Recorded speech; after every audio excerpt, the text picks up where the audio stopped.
Greetings. Welcome to Orchestra Bio third quarter 2025 corporate update call. At this time, all participants are in a listen-only mode.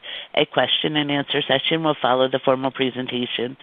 If anyone should require operator assistance during the conference, please press star zero on your telephone keypad. Please note this conference is being recorded. I will now turn the conference over to Kelsey Kirk-Ellis, Director of Corporate Communications. Thank you. You may begin. Starting on slide 2. Before the call begins, we would like to advise you that management will be making forward-looking statements in their comments concerning expectations regarding certain transactions, as well as management's expectations regarding our financial condition and cash runway. These forward-looking statements are based on management's current expectations and are subject to risks and uncertainties that could cause actual results to differ materially, including the risks listed under the heading item 1A, Risk Factors, in our Form 10-K for the year ended December 31st, 2024, and in our quarterly report on Form 10-Q for the quarter ended March 31st, 2025. Management undertakes no obligation to update its forward-looking statements to reflect subsequent events or circumstances, and you should not assume that the comments made today are valid in the future. I'm now pleased to introduce David Hochman. Good morning, and thank you for joining us today. My name is David Hochman, and I am the Chairman and CEO of Orchestra BioMed. Before we begin, I'd like to note that while today's update follows the recent release of our third quarter financial results, this call is not intended to review financial performance or provide earnings-related commentary, nor are we necessarily going to provide a business update call like this to coincide with all future quarterly financial filings. As we are doing today, we will host business updates when we have significant developments for which we believe providing additional perspective to shareholders and investors is beneficial. Now moving to slide 3. Orchestra BioMed was founded to pursue a partnership-enabled business model. Our goal is to accelerate high-impact medical device innovations to physicians and patients through strategic partnerships with global market leaders. By focusing our efforts on product development through pivotal trial data and aligning our interests with established global market leaders, our goal is to benefit patients and physicians while yielding exceptional profitability for our shareholders. We built the company around 2 flagship programs, AVIM therapy and Virtue SAB, that address targeted unmet needs within hypertensive heart disease and artery disease, 2 of the most significant medical problems in the world. The opportunities for our therapies both represent multi-billion-dollar markets within 2 of the most established fields of interventional medicine, cardiac rhythm management and interventional cardiology. Today, I am proud to say we are enrolling patients in pivotal IDE trials for both our therapies for their lead indications. These trials are specifically designed to generate clinical data to support regulatory approvals and commercial adoption of our therapies. We are well-funded and well-organized to drive these studies through completion of enrollment, and in the case of AVIM therapy, primary endpoint results. Our goal today is to highlight and provide additional context with respect to our significant achievements over the last several months. During that period, we raised nearly $150 million in capital and capital commitments, strengthened our collaboration with Medtronic, entered into a new right of first refusal agreement with Terumo that replaces our prior agreement, entered into a new strategic capital relationship with Ligand, secured FDA breakthrough device designation for AVIM therapy, significantly enhanced the protocol for our BackBeat Global pivotal trial, and launched enrollment of our U.S. pivotal coronary trial for Virtue SAB. We are very proud of these accomplishments, and I want to recognize and congratulate the entire Orchestra BioMed team for their contributions to these achievements.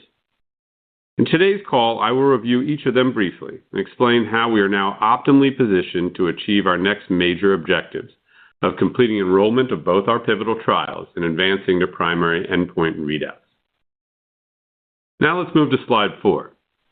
Let's start by reviewing how we secured nearly $150 million in financing over the last few months. On August 4th, we announced the completion of a multi-component strategic-led financing, which, with the subsequent exercise of the equity financing greenshoe, generated total gross proceeds of $117.6 million. I want to take some time to talk about the different elements of this financing, which was principally led by our existing AVIM therapy strategic collaborator, Medtronic, and a new strategic capital partner, Ligand. It's important to review the scope and structure of each transaction so investors can understand how this provided critical capital in a way that protects shareholder value, limits equity dilution, reaffirms the alignment we already have with Medtronic, and brought, in the form of Ligand's investment, a long-term minded and outstanding new strategic investor into the fold. There were three components to the overall financing. Two of these were the $55 million in capital committed to Orchestra from non-dilutive transactions with Medtronic and Ligand. And the third was over $62 million that came in as equity investments, with Medtronic and Ligand acting as key lead equity investors as well. I'll first detail the strategic investments, then move on to the equity structure. In terms of the non-equity strategic components, Medtronic is, as you are likely already aware, our strategic collaborator for the development and commercialization of AVIM therapy for the treatment of uncontrolled hypertension in patients indicated for a pacemaker. Medtronic also has the right of first negotiation to expand our collaboration to the broader hypertension population. We are entitled to royalties on the future sales of AVIM-enabled devices that Medtronic commercializes. Medtronic committed $31.6 million in additional capital to the company. $11.6 million came in as additional equity in a private placement structure, bringing Medtronic's total equity investment in Orchestra BioMed to nearly $62 million, and their total ownership percentage to approximately 18%. Medtronic also committed an additional $20 million to the company in the form of a long-term convertible note instrument. That capital is fully committed and expected to be received in April 2026.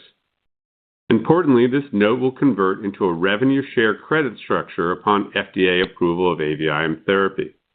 Ultimately, we will credit back to Medtronic 15% of the royalties we receive from them for sales of AVIM therapy-enabled devices, up to a cap of $40 million.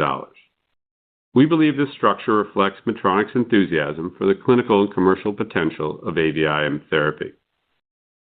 We are very excited to now have Ligand as a new strategic financial partner. Ligand is a biopharmaceutical company that invests in the groundbreaking medicines of today and tomorrow.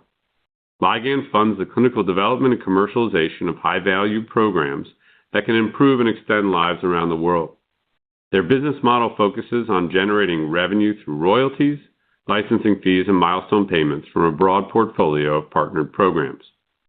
In August, Ligand committed $35 million to purchase a stake in Orchestra's future royalty-based cash flows from AVIM therapy and Virtue SAB.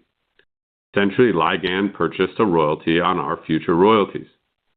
Ligand funded the first $20 million tranche and will provide the remaining $15 million at the end of April next year, subject to customary conditions. Ligand also joined Medtronic and purchased $5 million of equity in a parallel private placement, bringing their total investment commitment to $40 million. We believe Ligand's strategic investment commitment to Orchestra is based on their confidence, following substantial due diligence, that both AVIM therapy and Virtue SAB can generate significant royalty cash flows to Orchestra BioMed in the future. Ligand's long-term return profile assumes that we and our partners will successfully bring our therapies to market and generate strong future cash flows. The last component of our major financing announcement in August was the simultaneous completion of our first underwritten public equity offering, for which Piper Sandler and TD Cowen acted as joint bookrunners. This financing was oversubscribed, and the underwriters exercised their option to purchase additional shares. Our underwritten public offering included significant participation from large existing shareholders and generated total gross proceeds of $46 million. Combined with the $16.6 million in gross proceeds from the parallel pipe with Medtronic and Ligand, we brought in a total of $62.6 million in equity proceeds. Added to our $55 million in strategic commitments, our August financing event secured a total of $117.6 million. On October 28th, we announced our new strategic agreements with Terumo, which generated an additional $30 million in proceeds to Orchestra. This capital came in the form of a $10 million payment in exchange for granting Terumo a right of first refusal related to Virtue SAB in the coronary market, as well as a $20 million purchase of non-voting preferred stock. Notably, the preferred stock cannot convert to common until we disclose the primary endpoint from the Virtue trial to Terumo, and our stock is traded above $15 per share subsequent to such disclosure.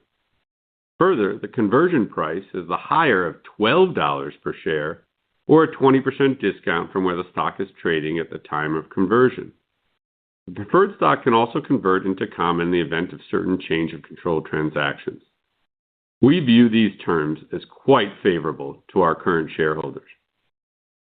The combination of these multiple strategic and equity financings, which, with the additional capital from Terumo, add up to an aggregate of $147.6 million, materially strengthen our balance sheet and extend our cash runway into the fourth quarter of 2027. Most importantly, they give us the resources to pursue aggressive execution of enrollment in both of our pivotal trials and other key operational initiatives. We are proud of the creative and resourceful approach we took to secure this capital while limiting equity dilution and protecting long-term value creation opportunities for our shareholders. Let's talk about our new Terumo rights agreement in more detail on slide 5. We're very pleased to have reached positive new alignment with Terumo. Our new agreement, for which we received $10 million of the additional $30 million from Terumo, provides Terumo with a right of first refusal with respect to certain strategic transactions relating to Virtue SAB in the field of coronary artery disease treatment. This new arrangement supersedes and replaces our prior, now terminated distribution agreement, for which Terumo had already paid us $30 million and invested $5 million in equity. From our perspective, this new agreement provides clarity, additional capital on favorable terms, and broad strategic optionality to realize the full potential of our Virtue SAB technology. The Terumo right of first refusal is in place until 90 days after we disclose to Terumo the primary endpoint data from the Virtue trial. While in effect, Orchestra is free to engage other strategic parties and explore a wide variety of partnership or strategic transaction structures, including M&A. If we decide to pursue an attractive transaction for Virtue SAB in the coronary field with a third party, we will notify Terumo, and they will have 30 days to exercise their right of first refusal. And if the right is exercised, another 90 days to complete a transaction on substantially the same terms offered by the third party. Importantly, Orchestra BioMed retains full operational and execution control of the Virtue trial. We also have full developmental rights to our Virtue SAB asset, including rights to Virtue SAB and sirolimus EFR in coronary artery disease, peripheral artery disease, other vascular indications, as well as potential future indications where we think our technology can have value. As Hada Farah, president of Terumo Interventional Systems, stated in our press release, Terumo is, and I quote, very pleased to enter into a new strategic agreement with Orchestra BioMed that reflects the significant potential for Virtue SAB in the treatment of coronary artery disease. We believe it aligns the objectives of both companies, and we wish Orchestra BioMed great success as they enroll patients in the Virtue trial. End quote. Let's talk about Virtue SAB and the Virtue trial in more detail, and let's move to slide 6. Orchestra BioMed strongly believes that Virtue SAB and sirolimus EFR, its key enabling pharmaceutical component, can become a best-in-class treatment for atherosclerotic artery disease. As such, we were thrilled to announce the day before we announced the new Terumo agreement that we had completed the initial patient enrollments in the Virtue trial. The Virtue trial is a pivotal U.S. trial that will randomize Virtue SAB against Boston Scientific's agent paclitaxel-coated balloon, currently the only drug-coated balloon approved by the FDA for a coronary indication. The focus of this trial is coronary ISR, or in-stent restenosis. Coronary ISR is a difficult-to-treat complication of coronary stenting, where patients that have been previously treated with a permanent coronary stent now require additional treatment at the same location. The treatment of coronary artery disease is currently undergoing a paradigm shift towards leave-nothing-behind treatment strategies that aim to leverage drug delivery balloon treatments that do not leave metal stents permanently in the artery. This paradigm shift is gaining clinical momentum worldwide in an established global market for coronary artery treatment that we estimate is valued at approximately $7.5 billion annually. This category of devices is comprised entirely, with the exception of our own Virtue SAB, of drug-coated balloons, standard angioplasty balloons coated with anti-restenotic drugs such as paclitaxel and sirolimus. The AGENT paclitaxel-coated balloon, the first such drug-coated balloon to be approved in the U.S. for coronary use, has seen rapid commercial uptake since its launch late last year. This commercial adoption has been supported by significant add-on reimbursement for drug delivery balloons that is enabling average selling prices above $6,000. Attractive enhanced U.S. reimbursement that we believe is applicable to the entire drug delivery balloon category is converging with a growing body of clinical evidence. This includes 2 significant late-breaking drug-coated balloon clinical studies reported at the TCT conference in San Francisco a couple weeks ago that further support the idea that drug delivery balloons can provide equivalent clinical outcomes for patients without the risks and burdens of permanent stent implants. Drug-coated balloons all come with similar challenges, regardless of whether they are coated with paclitaxel or sirolimus. First, there's a limited amount of drug that can be coated on the surface of the balloon. Second, all coated balloons lose a significant portion of their surface coating and drug during transit through the arteries to the site of treatment prior to balloon inflation, as much as 80% of the drug according to one study. These devices lose more drug during balloon inflation, so ultimately there's a very limited amount of drug that gets delivered to the treatment site. Furthermore, the coatings are inherently fragile, and they are designed to come off the balloon upon inflation. Published data shows that all drug-coated balloons produce large micron-sized particulate that can form emboli and produce unwanted downstream effects. Because of these challenges, physicians are encouraged to navigate drug-coated balloons very quickly to the treatment site and deploy them promptly. Let's look at slide 7. We designed Virtue SAB to overcome the limitations of drug-coated balloons in order to optimize the impact of arterial drug delivery during interventional procedures and help realize the full potential of leave-nothing-behind treatment strategies. The core enabling technology behind Virtue SAB is our proprietary sirolimus EFR, or extended focal release formulation.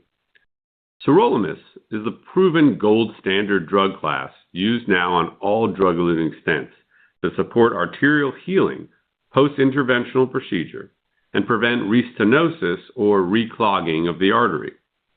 Sirolimus EFR is a unique and proprietary nano-encapsulated formulation designed to enable optimal arterial uptake. We paired our proprietary drug formulation with our novel patented microporous balloon delivery system. This drug-device combination is designed to deliver a large liquid dose of sirolimus EFR directly to the arterial treatment site without needing a permanent stent implant or a fragile balloon surface coating. Virtue stands out as the only non-coated drug delivery balloon system capable of also performing angioplasty. Virtue SAB is fundamentally different than drug-coated balloons by design. Our sirolimus EFR formulation is manufactured separately and not coated on the balloon surface. A measured dose is prepared and loaded at the back of the catheter, matched precisely with the length and diameter of the chosen balloon device. The drug is protected through the entire procedure within the catheter, so no drug is lost in transit. Further, Virtue has passed all FDA particulate testing and has been shown not to produce large particulate. It allows physicians to take their time to navigate and position the device carefully. Only when they decide to initiate balloon inflation does drug formulation start to be delivered to the target lesion, and they can visibly see the entire dose get delivered. Virtue is designed to deliver a large liquid dose of sirolimus EFR, which is specifically engineered to be taken up by the arterial tissue, form a local depot of drug, which then gets released over the entire time of the critical healing period post-procedure. Published preclinical data involving over 750 treated artery segments show that the dose of sirolimus Virtue delivers to the target arterial site is maintained well above the established target tissue concentration of 1 nanogram per milligram of tissue through the entire critical healing period, well exceeding published tissue concentrations of proven commercial drug-eluting stents, as well as sirolimus-coated balloons that are currently under clinical investigation in the U.S. We move to slide 8. Clinical results from the SABRE pilot multi-center clinical study of Virtue SAB in coronary ISR further support our confidence in our innovation. This study showed that Virtue had a best-in-class outcome of 2.8% target lesion failure in single-layer restenosis at the 1-year primary endpoint follow-up. Target lesion failure is a composite safety and efficacy endpoint that assesses whether a patient had a major adverse cardiac event or needed retreatment, known as target lesion revascularization or TLR. The best result is the lowest possible number. The goal of leave nothing behind treatment strategies is to maintain effective treatment results long term, and we were delighted to see that Virtue SAB treated patients needed 0 revascularization interventions from 1 year through 3 years follow-up. Let's look at slide 9. In the same type of lesions, single-layer restenosis, the agent balloon resulted in a 13.5% target lesion failure rate in its IDE study. Notably, the 2-year data showed an overall increase of more than 50% in target lesion failure for agent compared to 1-year results, meaning that a number of patients had major adverse events or needed retreatment after the first year. In the recently reported clinical results from Cordis's Solution SLR IDE study in coronary ISR, that product, a sirolimus-coated balloon, demonstrated a similar 13.2% TLF rate in single-layer restenosis at 1-year follow-up, almost identical to the agent results. Looking at these results, we see clear potential for Virtue SAB to deliver improved clinical outcomes. Look at slide 10 in the Virtue trial. The Virtue trial is designed to provide the data necessary to gain regulatory approval for Virtue SAB, as well as showcase our fundamentally different and we believe superior approach to arterial drug delivery. The primary endpoint is TLF non-inferiority at 1-year follow-up. We are very confident that Virtue SAB can achieve statistical non-inferiority and hope to also further showcase the advantages of the product with better TLF performance. We will enroll 740 patients at up to 75 centers in the United States.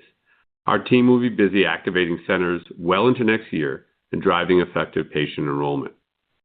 We believe Virtue SAB is a very exciting pivotal stage asset that offers a substantial future value creation opportunity, which we are driving toward from a position of financial, operational, and strategic strength. Let's go to slide 11 and look more closely at the AVIM therapy program.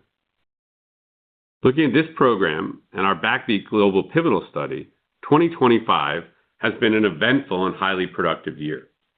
AVIM, or atrioventricular interval modulation therapy, is a novel treatment for hypertensive heart disease delivered entirely as proprietary programming to a dual-chamber pacemaker. The therapy is designed to reduce blood pressure immediately and substantially and to maintain lower blood pressures for years, as we have demonstrated with our prior pilot clinical study results. AVIM therapy is protected by a very strong, carefully constructed patent estate that includes over 120 issued patents related to the treatment of hypertension alone.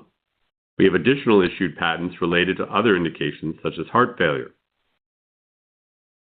In addition to Medtronic's further $31.6 million strategic investment commitment that I detailed earlier, We announced several key AVIM therapy program updates this year. First, in conjunction with the additional investment, we also expanded the scope of our strategic collaboration with Medtronic for the potential integration of AVIM therapy into future leadless pacing technology. Second, we started implementing an additional substantial protocol update to our ongoing Backbeat study that streamlines enrollment and significantly broadens patient eligibility across participating sites. The rollout of this improved protocol is nearly complete. We've already seen meaningful impact on site activity and enrollment. We continue to target enrollment completion next year. Let's look at slide 12. This progress builds on strong momentum from the second quarter when we announced the FDA granted breakthrough device designation for AVIM therapy for the treatment of patients with uncontrolled hypertension despite medication who also have increased cardiovascular risk and preserved ejection fraction. Importantly, this breakthrough device designation covers both our initial beachhead market of patients with hypertension who already have or require a pacemaker, an estimated 300,000 patients annually in the U.S., as well as a broader population of more than 7.7 million patients that we estimate fall under the breakthrough indication. These patients are typically older and at higher risk of isolated systolic hypertension, diastolic dysfunction, and heart failure with elevated systolic blood pressure. Clinical data from prior pilot studies has shown the potential utility of AVIM therapy in treating all of these comorbid conditions.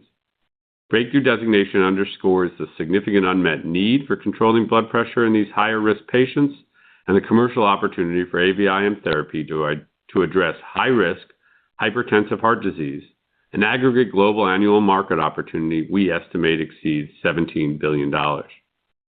Move to slide 13. In addition to these regulatory and strategic achievements, we achieved a number of additional clinical milestones for the AVIM therapy program, with peer-reviewed data publications and clinical conference presentations. The Journal of the American College of Cardiology Advances published Moderato II study data showing AVIM therapy significantly lowered systolic blood pressure and improved key measures of ventricular function in patients with diastolic dysfunction. These results showcase AVIM therapy's potential to slow the progression to heart failure with preserved ejection fraction, a significant patient population with unmet treatment needs. JACC Clinical Electrophysiology published our pressure volume loop analysis demonstrating short and long-term hemodynamic effects of AVIM therapy in hypertensive patients fitting the profile of patients targeted for the Backbeat study. The analysis showed AVIM therapy significantly reduced systolic blood pressure, improved left ventricular end diastolic and end systolic volumes, and reduced total peripheral resistance without compromising cardiac output. These AVIM therapy results were consistent using ventricular lead placements in conventional as well as conduction system locations. Conduction system pacing, primarily targeting the left bundle branch area, is being widely adopted now in clinical practice and promises to reduce certain key risks historically associated with active ventricular pacing. Now moving to slide 14. At HRX Live 2025, we presented new clinical data from long-term follow-up of patients treated with AVIM therapy that show 1. Blood pressure reduction was sustained for an average of over 3.5 years after activation, that 2. The effect was reversible with no observed rebound hypertension upon deactivation of treatment, and that 3. The effect was reproducible upon reactivation following a washout period. This treatment durability and flexibility underscores AVIM therapy's clinical utility and future potential as a programmable device-based treatment that can drive substantial and sustained blood pressure reductions. Now moving to slide 15, I'd like to summarize. 2025 has clearly been a successful and eventful year for Orchestra BioMed to date, with recent developments positioning us to operate on all cylinders for both of our pivotal stage high-impact programs. Our pivotal trials are both underway and actively enrolling.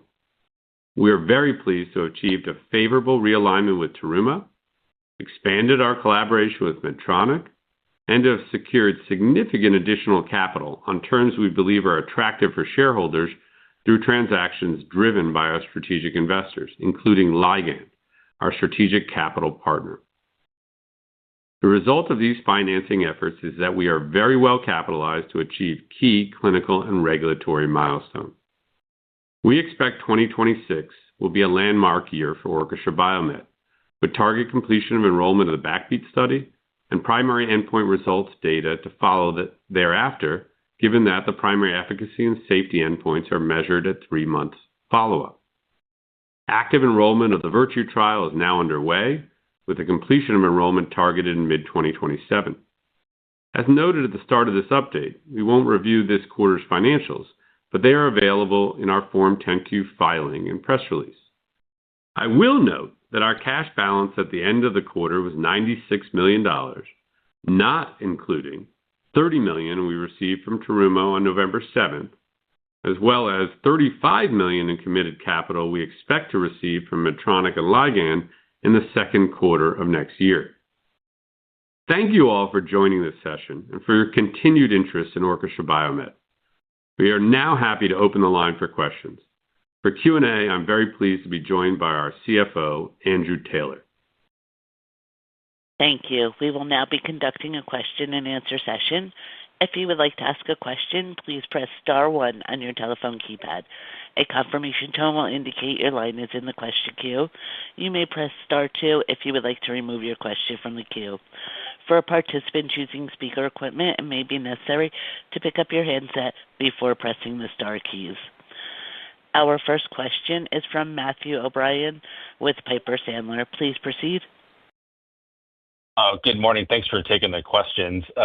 Dave, maybe just talk a little bit about the enrollment on with respect to AVIM. I think you said, expected to be complete by next year. Is that something that you could see kind of middle of next year? And then once it is finished enrolling, maybe talk a little bit about next steps after that through full commercialization. And then I have a follow-up. Sure. Thanks. Thanks, Matt. So we still have provided guidance of mid-next year. We'll hopefully be able to refine that as we approach our 10-K and obviously be able to give it a little more granular. We are excited about the progress we've been making, particularly since implementing the new protocol. As I noted in the call, the primary endpoints, both for efficacy and safety, are measured at 3-month follow-up. Obviously, it'll take us a little more time than just 3 months to analyze and scrub the data from the electronic database, and then find the appropriate forum, both for sharing top-line data and then probably more detailed data. There is blinded follow-up through 12 months. Our hope would be, and Medtronic is responsible ultimately for the regulatory submission of what will be a PMA supplement. We believe the primary endpoint is going to be critical to the submission, along with the V&V data from the commercial device platform, which is well down the path of development. That's been being developed in parallel to executing the study. The FDA may likely want to see some of the 12-month data before approval, but the hope would be that submission could be made in 2027, obviously as promptly after data is available, that the data and the filing can be reviewed, and perhaps then you're waiting for the 12-month data for full approval. Our models really expect that Medtronic can start U.S. commercialization hopefully early in 2028, and global commercialization over the course of 2028. Got it. And then similarly, just moving over to Virtue in that study, I would imagine that'll probably enroll faster than AVIM. So just maybe talk a little bit about what to expect in terms of maybe pace of enrollment. I know you don't want to give a time frame yet as far as when you could be finished there, but just maybe pace of enrollment there. And then I do have one more, if I could sneak it in for Andrew. When we announced the trial, we did announce target enrollment also in this case, 2027. Our key activities. So we do think that the trial, it's a trial format that is familiar to our participating sites. Many of the sites that we're working with or that will join the study have participated in either the agent study or the solution study or other drug-coated balloon studies that are now being executed. It's a fairly familiar format. We also think that enrollment will be helped by the fact that we're randomizing against agent, which is approved, and we're doing everything we can to support the sites. So really there's no trade-offs for patients. They're either getting the most recent approved drug-coated balloon or what we believe is such an exciting investigational device in terms of Virtue. There still is a lot of work to do, Matt, in terms of site activations. And as I noted in the call, we'll be activating sites well into next year, gearing them up, but hopefully getting those sites to a state of active enrollment very quickly. That said, we're still trying to be thoughtful about our target enrollment, and we'll provide more perspective and, once again, more granular information on enrollment as we progress through the ramp-up of the study over the course of next year. The data in that case is a 12-month TLF endpoint, so follow-up takes a little longer. Hopefully it was clear. We're proceeding with a lot of confidence in this product. We've learned a lot from the data from other studies. We believe that the product has clear differentiation, and obviously our clinical data to date has been encouraging to show its potential to meet the non-inferiority endpoint, and potentially more than that is really what we're looking for. Got it. And then just real quick for Andrew, can you just maybe frame up the economics to Orchestra pre the capital raise and now post the capital raise in terms of what falls to Orchestra from a revenue perspective, now that there's a royalty on top of a royalty, it's going to Ligand, et cetera. Just how does that look? How do we think about how much revenue can accrue to the company quickly and then profitability can accrue to the company quickly once these products get approved? Thanks. So first of all, on the revenue front, once royalties come online, what you had calculated for revenues from our partners, from Medtronic in particular, is unchanged. So 100% on that line. As it relates to the Virtue product, and maybe I'll have David handle that in a moment, how to sort of think about the future royalty stream coming from the Virtue product. But just to let you know how things are being handled from a Ligand or a Medtronic accounting perspective, basically, as you've seen, at least in this first financials with the Ligand transaction, that it is 100% on the balance sheet. As effectively a contingent liability is how it's technically accounted for, and there's some effective interest that accrues there. Over time, the payments that we'll make to Ligand in the future will amortize off of that balance sheet item. So almost none of it is going to hit the P&L, so that except the sort of non-cash accrual of the interest. So over time, our profitability is almost unchanged from how we would have managed it before. Obviously, there's some cash differential, but from a P&L perspective, I think we're sort of in a similar boat to the way we were before. Excuse me. David, do you want to comment a little bit on how folks should think about Virtue in the future in terms of the change from Terumo? Right, and I just want to add some comments. So just to be clear, the interest implied on Ligand is not built into the instrument. It's part of how these type of structures are accounted for. And obviously royalty-based revenue interests are fairly commonly used in the biopharma space, novel in terms of us as a med device company. Also, it's worth noting, just to make clear, that the Medtronic convertible note, when it converts following approval, once again, we'll book the royalty revenue, and then down further in the P&L, we'll credit back to Medtronic 15% of that until we reach the $40 million cap. So we do think that's quite a favorable structure. With regard to Virtue, as I noted on the call, we think we have now what we were referring to strategic optionality.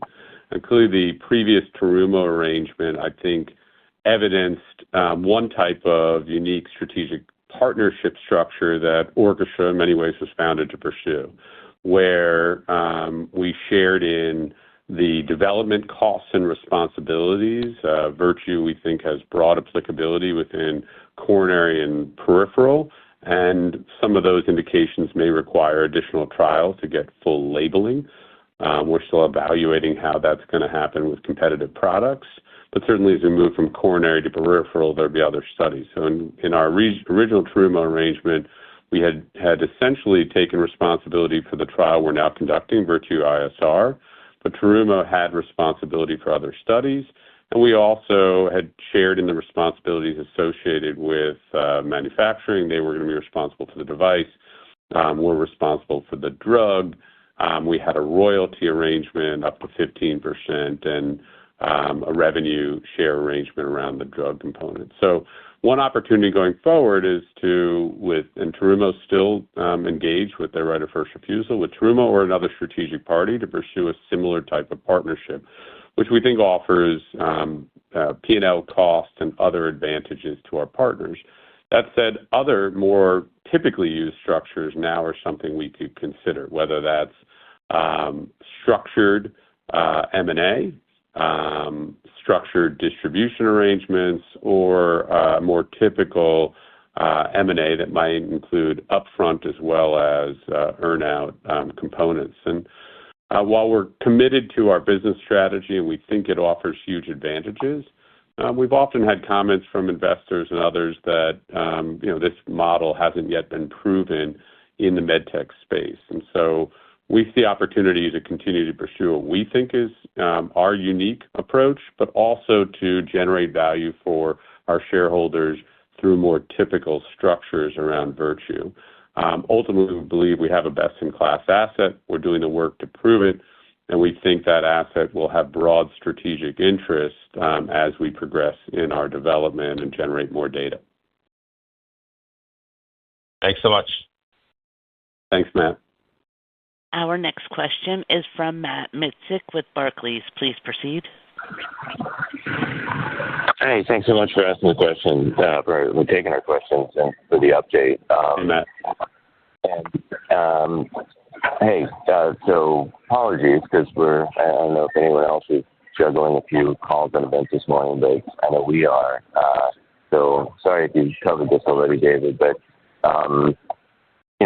the solution data presented at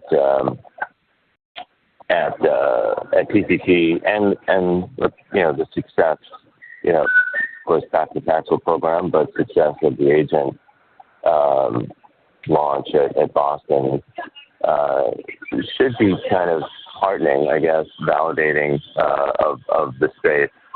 Maybe if there was anything that you took away from, in particular, the solution clinical data, and what do you think it means for the space, or what do you think it tells us, or it should tell investors about the space? That'd be terrific, and I have one quick follow-up. Well, I think TCT was another, and this has been a trend for the last few years at TCT and EuroPCR, where the advance of leave nothing behind, particularly drug-coated balloons in the coronaries, continues to march forward steadily. I think it was notable with the late-breaking presentations on the solution data, some of the key commentary from the podium and from the panelists. We've known Jeff Moses for a long time, and Jeff, I think the quote was, ultimately we're going to have to relearn, how to perform PCI or percutaneous coronary intervention with drug-coated balloons. So I think the data continues to drive confidence that drug delivery balloons can be competitive more broadly than just indications like ISR with stents, and that continues to, I think, drive a view that while stents have played a very important role in the treatment of coronary artery disease and will likely continue to do so, that if ultimately first-line treatment can be a drug delivery balloon and stents can be used provisionally, or let's say in left main artery disease or in proximal lesions, that may be better for patients long-term in terms of avoiding the complications that we now know happen with stents, whether that's the more rare but devastating consequence of late stent thrombosis or the more common challenge of coronary or in-stent restenosis. So there's a steady march there, and I think this idea that physicians and interventional cardiologists are I think, leaders in the adoption of new innovation. And I think that what we're seeing, what we're hearing from physicians that now are coming on board for our trial is there's a lot of excitement in using this technology. At the same time, I think there's still a lot to be learned from the data. In the case of Solution, we're awaiting the publications of the data to really look in greater depth in terms of the performance in those studies and garner more information. So the data is not yet published, and so there's only so much that we saw.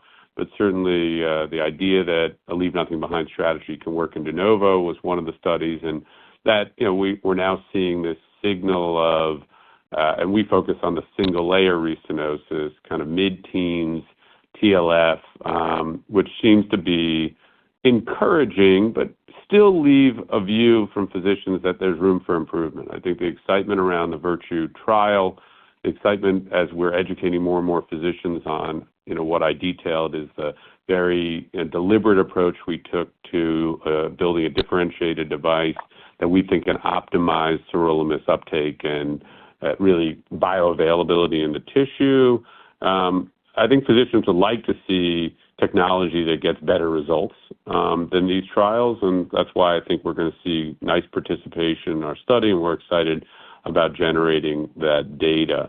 So ultimately, we think this bodes extremely well for Orchestra BioMed, for the Virtue program, and for the commitment we made to taking a novel and differentiated approach to optimize and we're carefully choosing our words. These are drug delivery balloons, and I think we really intentionally built what we believe is an optimal drug delivery system to take a drug we know works, we know is safe, we know it's effective as long as you can get enough of it to the lesion, you can keep enough of it available, for that healing period of at least 30 days, and some say longer. And clearly, our drug delivery data, our drug published data, shows that we're doing an exceptional job there with Virtue. So we're excited about all the data, and we're excited about what's to come. And our goal is to advance the program steadily, and we're excited to have the capital and the resources to do it. Matt, you had a follow-up? Yeah, and just on that subject, the feedback we got from TCT was, and I think everyone probably heard this from the panel as well, the discussion post the data was, small vessels, clearly a place where these devices are going to get some traction. So took our small vessel numbers up last night, as a matter of fact. Of course, out year small vessel numbers, but still, really encouraging. So I'm glad to see you back on track with Removal and with the trial.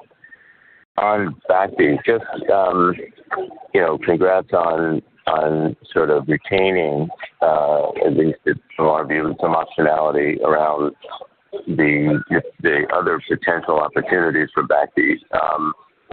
The breakthrough designation and the potential expansive nature of the scope of those patients. Could you? I know you don't want to get ahead of yourselves here. We're trying to get backbeat enrolled and commercial, but could you expand on that a little bit and maybe your thoughts on how wide that could go? Thanks. Yeah, I think first off, and just to finish up on the Virtue topic, we'll see more and more data coming out of U.S. IDE studies in small vessel de novo, but I think the mindset is that steadily the TAM is going to grow. Once again, the opportunity for Virtue is significant. I do want to note that ISR looks like probably the best place to differentiate one product from another. And so the data we showed in single-layer restenosis between Solution and agent, what we're hearing from physicians is it doesn't seem like there's a difference between paclitaxel and sirolimus-coated balloons in that difficult-to-treat indication. In many disease conditions, kind of the most difficult patients are where you show, kind of where one product stands out from another. So we do think ISR is the right place to start. And, the industry is going to keep moving forward. This trial, we think, is the ideal trial to showcase virtue. Shifting, as you said, to backbeat and the broader opportunity to treat high-risk patients that don't yet need a pacemaker indication. The most important thing that we've noted before is the profile of patients that we have data in that, the breakthrough covers patients that have uncontrolled hypertension or blood pressure above target, systolic blood pressure above target, despite medication, increased cardiovascular risk, preserved ejection fraction. All of these types of comorbid conditions are in the pacemaker population that we've treated and that we're enrolling in the backbeat study. So we're running a big study. It's a double-blind randomized study. And so we think the data will generate not just important to the clinical profile, the regulatory pathway for the pacemaker-indicated population, but we think it's really indicative of the potential value of the therapy beyond. In terms of our own estimation of that addressable market, which we've put in our public filings and our presentation, we're still looking at a very highly targeted population. I think we talk about an opportunity of about 3.7 million patients annually worldwide. Within that's roughly a little over 1 million patients in the U.S. Let's keep in mind that there are 1.2 billion patients worldwide that are believed to have hypertension, upwards of 120 million patients in the United States. So we're still specifically talking about a fraction of 1% of those patients where we think certain key things are true. One, likely the average age is going to be over 65. That doesn't mean we're excluding, but that's where we see the comorbid conditions where we seem to have the best effect and where we have a therapy that maybe is a standout to benefit patients with hypertensive heart disease, risk of progression to heart failure, and then maybe HFpEF. And that's older patients with isolated systolic hypertension, meaning your systolic blood pressure is high, but diastolic is normal. This is the most common form of hypertension in older patients.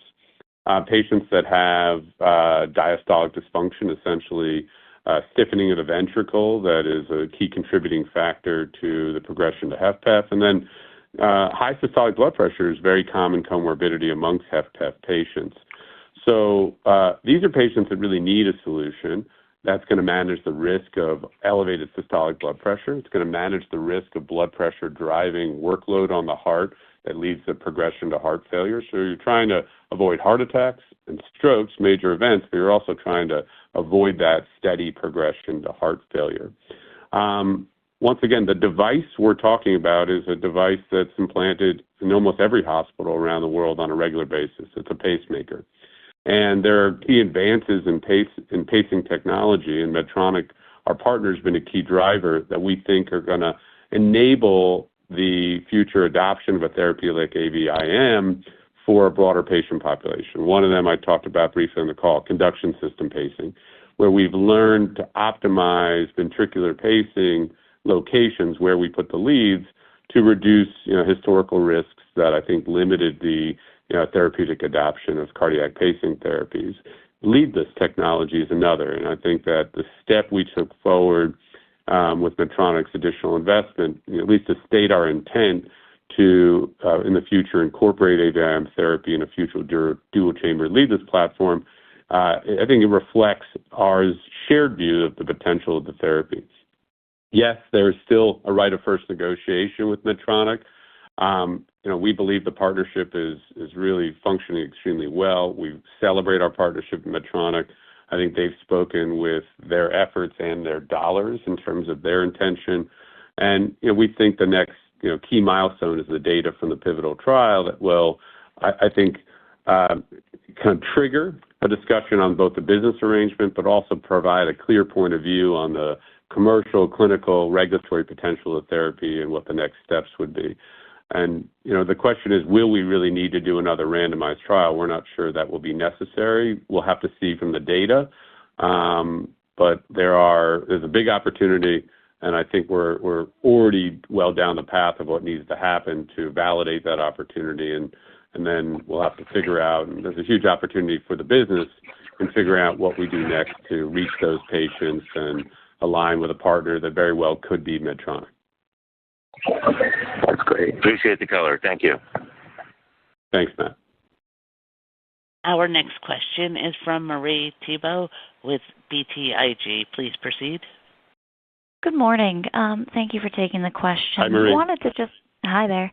Want to just have a quick follow-up here on, sort of your outlook for operating expense in the coming quarters now that you have two trials underway. Wanted to understand how R&D might change here in the coming quarters, and then also with kind of the change to the Terumo relationship, if there's any updates to the G&A function, any costs that you're having to take on your own, just a better understanding of how to model that metric. Andrew, you want to? Yeah, I'll take the first part. From a cash burn perspective, just to look back a little bit on 2025, our average cash burn per quarter was in the sort of $15 to $16 million range. Might be a small tick up here in the fourth quarter, as you mentioned, bringing on the Virtue trial now coming online and those associated costs. I think as we look to 2026, I would anticipate about a 20% increase on the cash burn over the course of the year. So think about sort of higher teens on average, kind of growing to that over the course of the year. Now that we have the acceleration of the two trials, there is some, of course, leverage there with our overhead and G&A and some of, executive management, if you will, of the clinical trials. But there's certainly, direct costs, both on the personnel front and on the patient and hospital costs that'll grow over the course of the year.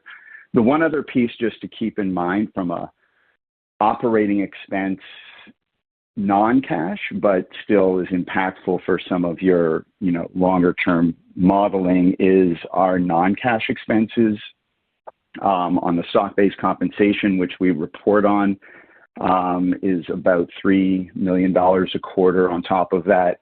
And then as we spoke about a little bit earlier, there's some technical accounting that goes into these very standard manifestations of the Ligand deal and the Medtronic deal that are sort of non-cash, not part of the deal, but part of the technical accounting. And that is a non-cash expense of maybe another $1 to $2 million a quarter. So as you think about the cash expenses sort of growing into the higher teens, I think you layer in a non-cash expense element in the $4 to $5 million range per quarter, and then you get sort of the full picture of the expenses used in the EPS calculation and what have you. Okay. If I can jump into your question.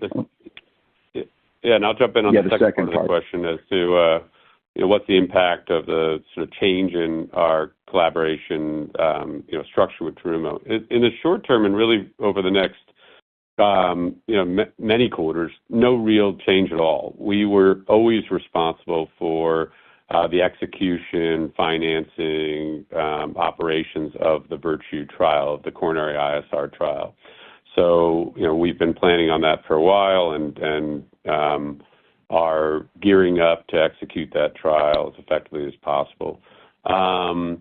We were always responsible for the drug manufacturing, and so that is something that is built into our plans to prepare for scale up and regulatory approval on the drug side. We also built, Marie, the device supply chain for the Virtue product. So it's an outsourced supply chain, highly scalable. Ultimately, Terumo was going to assume responsibility for the supply chain as is. So it's a portable supply chain that, whether it's Terumo or another partner or potential acquirer, we think any large company could take advantage of that supply chain. And there's been a significant trend towards scaled outsourced supply chains in the interventional field. Some of those components may be good for certain partners to bring in-house over time. So really nothing has changed. I think from a strategic standpoint, there are opportunities that we, based on the relationship with Terumo, didn't have full control of, that now we have the opportunity to think about both what we do from an operational and a development standpoint, as well as what we do from a strategic standpoint. So now we have full control over the coronary program. We're looking closely at what we think we should do next to position Virtue in key next indications like Matt brought up, de novo, small vessel. I would note that Boston Scientific's now running a broad, almost all-comers coronary trial. So we're looking at those. Virtue's not going to be the first product to market. We do think it has the potential to be best. And so like we're doing with the Virtue trial, I think we're leveraging what we've learned from other studies to really position Virtue to be distinguished with clinical data. The other thing that I'll note is we now have the peripheral opportunity. And while we had a broad partnership with Terumo, we now have the ability to think about potentially different partners for coronary versus peripheral. And I think we'll have a lot more to say about both our technical approach and our clinical regulatory approach to the peripheral market, particularly the below-the-knee market over the course of the next year. We're excited to share that. We believe the differentiation of Virtue from a separate drug delivery, liquid drug delivery, that there are device approaches we can take in, let's say, the below-the-knee market that are really distinct from what drug-coated balloons do. And we're working on that actively, and we'll have more to share with our shareholders and with you as we progress. So we're excited about it, and we really think we have an exceptional technology that now we are going to drive forward with confidence. Perfect. You actually just answered my second question, which was, would we be seeing any of the sort of pipeline work, the work on peripheral or heart failure or other potential opportunities? So you answered that perfectly. We look forward to it. Thanks so much. Thanks, Marie. Our next question is from Anderson Schock with B. Riley Securities. Please proceed. Hey, good morning. Thank you for the update and taking our questions. So on the Ligand royalties, so what are the tiered royalty percentages for the first $100 million and the revenue in excess of $100 million? And is this just for revenue from AVIM and Virtue programs and their current target indications, or will this be for all future revenue across both platforms and any future expansions or additional programs? Sure. Thanks, Anderson, for the question. Andrew, if you don't mind, I'll just jump in. Absolutely. So the Ligand investment is limited to AVIM therapy and Virtue. The first tier related to our first $100 million of revenue is 17%, and essentially fed by both products. So both are in there. Once we are over $100 million, that royalty rate for Ligand drops to 4%. The 17 drops to 4%, and the scope of indications related to Virtue and AVIM is more constrained. So with regard to AVIM, it's only for the treatment of hypertension. Heart failure wouldn't fit into that or other indications. And for Virtue, it's only the coronary market where the royalty or revenue flows would trigger a royalty. So the thoughtful structure, I think some novelty to the structure. With Ligand, it's been a great relationship getting to work with them, and we think that there's a big opportunity for them. But as was intentional, we preserve, we think, the significant share of opportunity, particularly if both products are as successful as we intend to make them, we preserve the vast majority of that cash flow opportunity for our shareholders. Okay, got it. Thank you. And then could you go over what cases would trigger Terumo's rights of first refusal and when it would not? So is this only related to outside parties interested in taking over commercialization of Virtue? Yeah, so it's specific to the coronary market on a global basis, and it's with regard to third-party transactions. So in the event, and we're clear about our business model, but there certainly is an opportunity where Orchestra could. We think Virtue is a best-in-class product. It's a huge market. We could take on, in some way, commercialization ourselves. I'm not stating we're intending to do that at all, but that would not trigger this right of first refusal, to be clear. Third-party transactions, and it could range from a distribution arrangement, some type of strategic collaboration, or a structured or full acquisition of rights or the technology would trigger that right of first refusal, assuming it's for the coronary market. And that right of first refusal, to be clear, is in place only until 90 days after we disclose the Virtue trial primary endpoint data to Terumo, and the specific to the disclosure to Terumo. And they'll have, so after that 90-day period, the right of first refusal expires. During that ROFR period, if we have a transaction that we want to pursue, we'll notify Terumo, and they'll have 30 days to say, yes, we want to exercise our right, and then 90 days to close a transaction on the same terms as what we wanted to pursue with the third party. And so we think these are fairly commercial standard terms for this type of right of first refusal.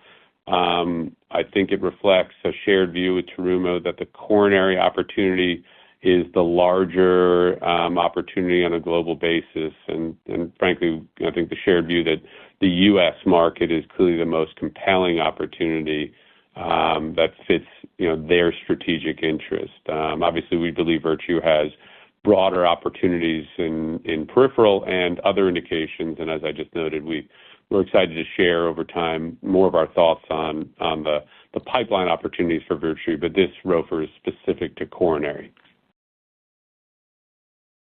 Okay, got it. Thank you for taking our questions. Thanks, Anderson. Our next question is from Josh Jennings with TD Cowen. Please proceed. Hi, good morning. Thanks for taking the question, and congrats on all the progress. Wanted to apologize if this has already been addressed, but high-level question on AVIM therapy, and just with the increased focus by industry and the clinical community on hypertension and uncontrolled hypertension, with new therapeutics coming on board, the resurgence of renal denervation.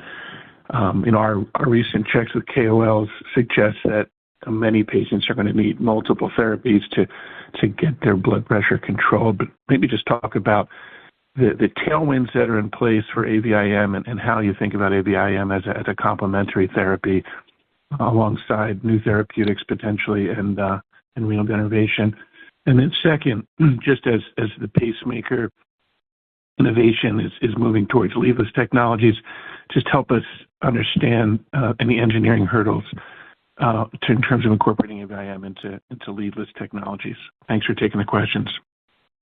No, thanks, Josh, and great questions. I think there's, after a lot of years of a limited amount of innovation, hypertension, I think we're realizing some big advances, and it's obviously a huge market, a huge unmet need. So I think drugs and devices are both making progress, and we pay attention to that progress. But we do think that there's a distinct opportunity for AVIM, and that AVIM therapy has a novel opportunity that's quite significant. You follow closely the progress on renal denervation. Our strategic partner, Medtronic, has really been the innovation and is poised to be the market leader in renal denervation, which will be the first commercial device-based intervention for hypertension. Recent significant event in terms of national coverage decision and coverage in terms of further evidence development. I think it's a big win for the field, big win for Medtronic. Notably, we think renal denervation, AVIM therapy are highly complementary to have in the same strategic portfolio. And the national coverage decision, I think, distinguishes one key difference between the target population. So the national coverage decision was approved for patients with combined hypertension, meaning elevated systolic and diastolic disease.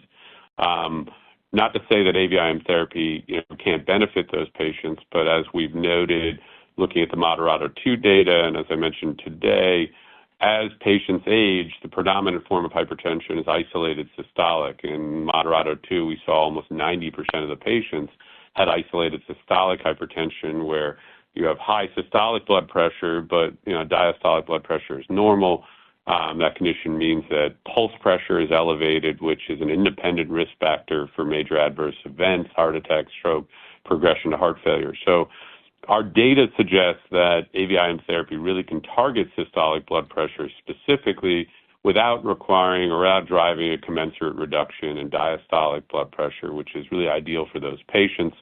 And obviously, we've talked about the other benefits in terms of impact on ventricular function and its ability to be incorporated in a very commonly implanted device and be available to patients that need that device or in the future.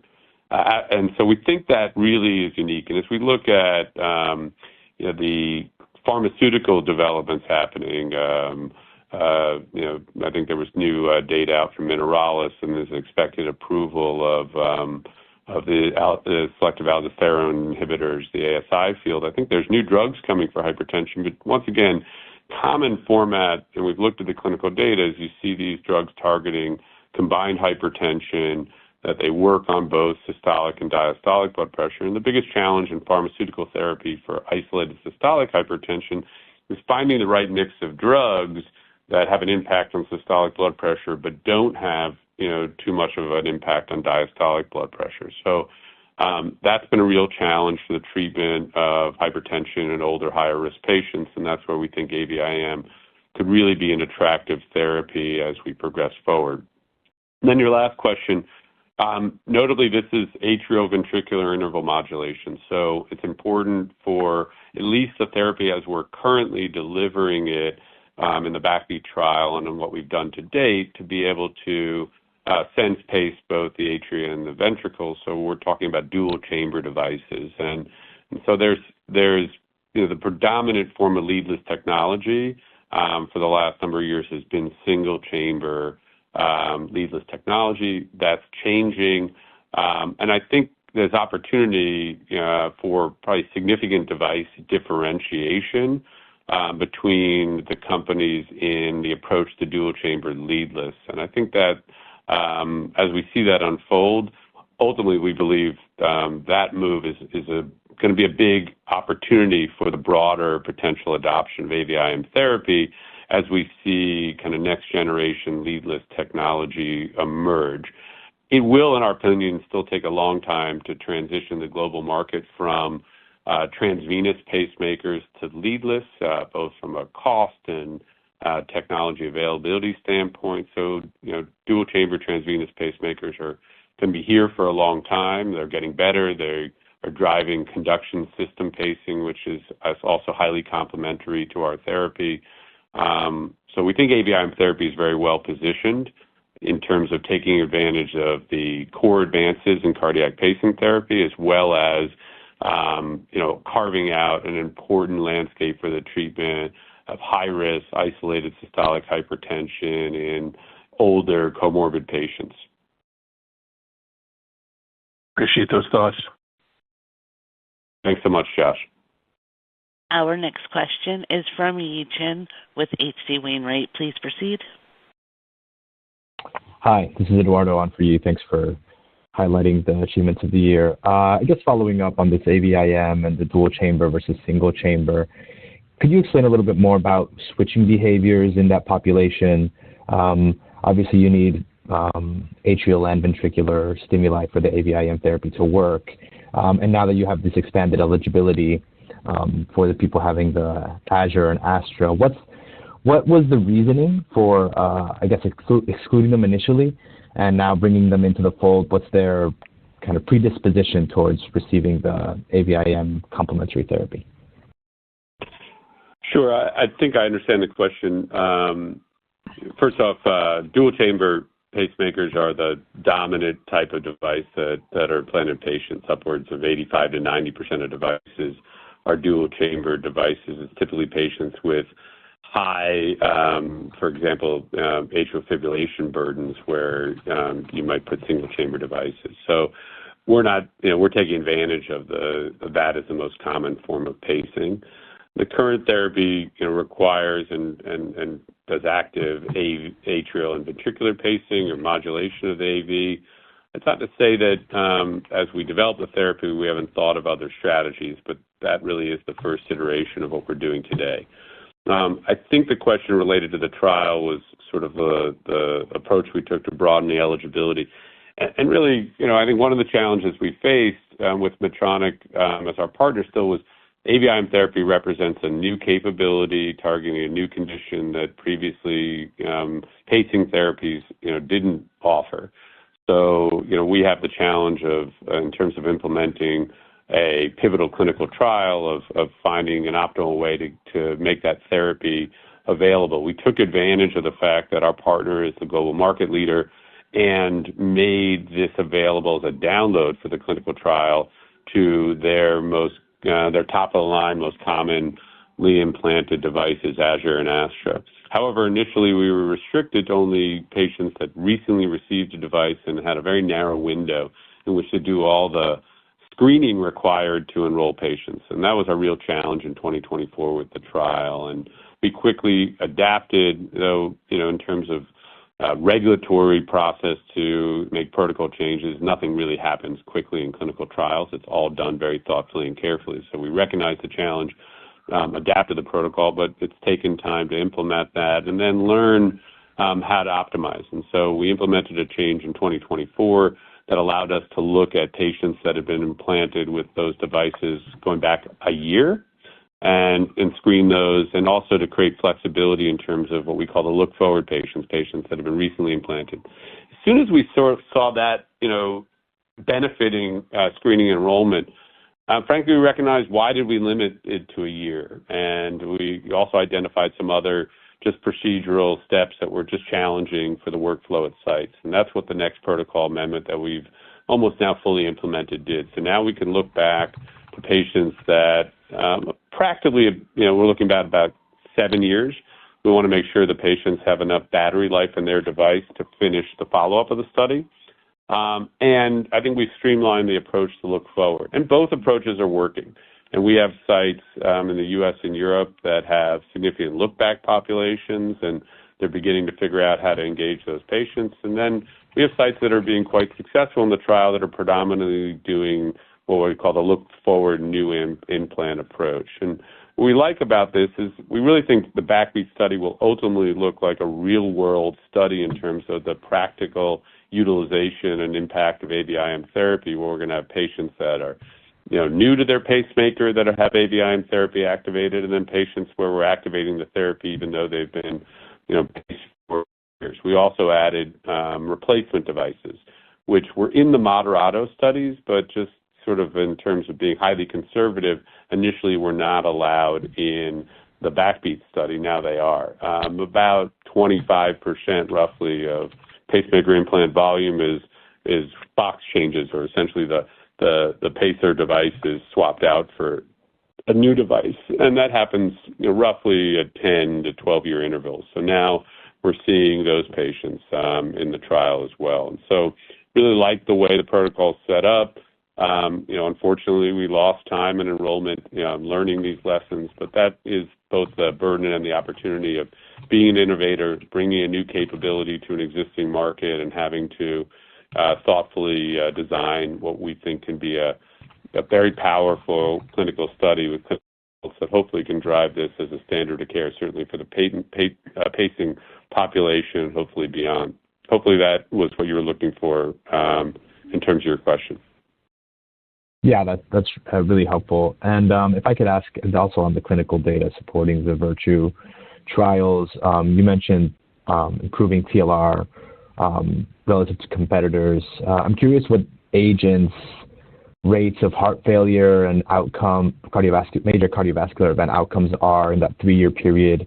If you would expect, how does the Virtue compare in regard to that, or if it's still kind of early on in the lifetime of the therapy? I don't think heart failure is obviously development of heart failure may be unrelated to coronary artery disease specific in the patient, but what we're looking at in TLF is a combination of two things. One, major adverse cardiac events in the patient, and then the second one you noted is TLRs, or target lesion revascularization. Essentially, did you need to go and retreat that same lesion? I think what the clinical community has noted about the agent data is now that 2-year data was made available earlier this year, the goal of a leave nothing behind strategy is to avoid acute devastating events as well as restenosis. And so what you're hoping for is you get a good outcome in the first year. That's that first year target lesion failure. But then you'd like to, by not having additional stent in there, additional metals, see kind of low event rates going forward. In the agent study, the two-year data showed that target lesion failure increased by, I think, around 53% from 1 year to 2 years. So there was a significant number of additional events, both TLRs and MACE events in those patients. Obviously, in the SABRE study of Virtue, it's a smaller study, frankly done before, I think, technique has one of the things we're learning, and I talked about how physicians are relearning PCI. Well, using drug delivery balloons involves imaging, vessel preparation, use of technologies like atherectomy and IVL, and just really making sure you kind of optimize prior to delivering the drug delivery balloon, delivering the drug, the preparation of the lesion. Frankly, the SABRE study didn't really happen when all of that technique was optimized. Nonetheless, we saw in single-layer restenosis a very low 2.8% 1-year TLF.